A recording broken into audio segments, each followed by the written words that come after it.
आपल्या समोर आता येते, टाळ्यांनी स्वागत करूया सायली आचार्य.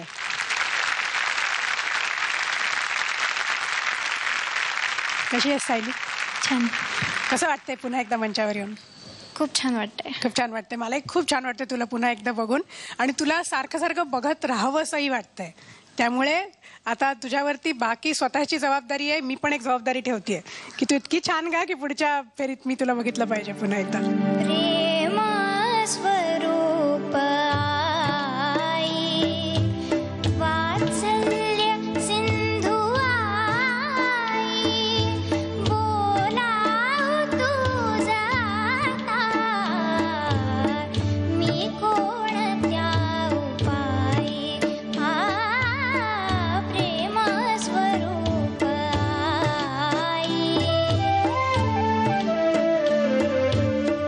नाही जगात झाली आबाळ या जीवाची, नाही जगात झाली आबाळ या जीवाची, तुझी उणीव चित्ती आई तरीही जाची,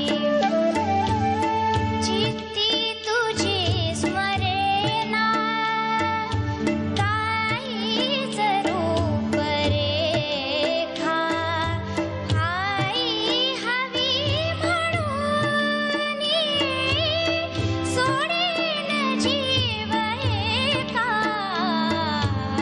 प्रेम स्वरूप आई, आई.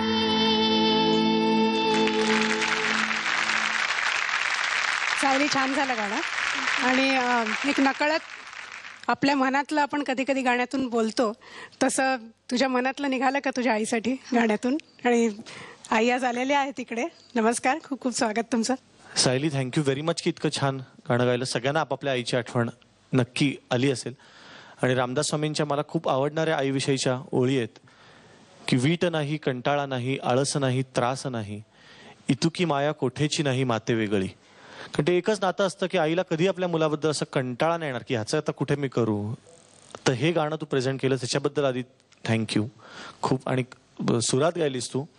हां, तर तुला जसा जसा अर्थ त्याचा उलगडत जाईल. तू अजून खरंच छोटी आहेस. प्रत्येक 5 वर्षानंतर तुम्हाला जगाचा रेफरन्स बदलत जातो. सगळ्या नात्यांचे दृष्टिकोन पण बदलत जातात. जसे जसे बदलतील तसं गाण्यात अजून ओलावा येईल. आत्ता मी काहीच नाही सांगत, तुलाच दर 1 वर्षानंतर तू हे गाणं जसं गाशील तसं वेगळं जाणवेल. अभिनंदन. मला 2 मिनिटं असं वाटलं की मी लिटल चॅम्प्स एपिसोडमध्ये आले की काय.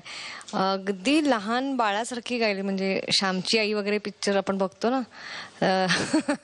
तर ते तुझ्या आवाजामधलं इनोसन्स जो आहे, जे एकदम स्वच्छ निष्पाप असा तुझा आवाज आहे खरं म्हणजे. तर ह्या गाण्याला अतिशय सुटेड तुझा, म्हणजे तुम्ही चांगलं गाणं निवडलंस. परंतु मला हेही पाहायचंय, सुरात गायलीस येस, हेही पाहायचंय की तू ह्याच्या व्यतिरिक्त काय वेगळं गाऊ शकतेस का अशीच गाणी गाशील तू? आत्ता ह्या गाण्याविषयी म्हटलं तर हो, मला खूप आवडलं. मी खूप मनापासून गायलीस. आणि शेवटची आईची हाक तर खरोखर असं वाटलं की आईलाच तू हाक मारते समोरनं. कसं वाटतंय आता छान कमेंट्स ऐकून?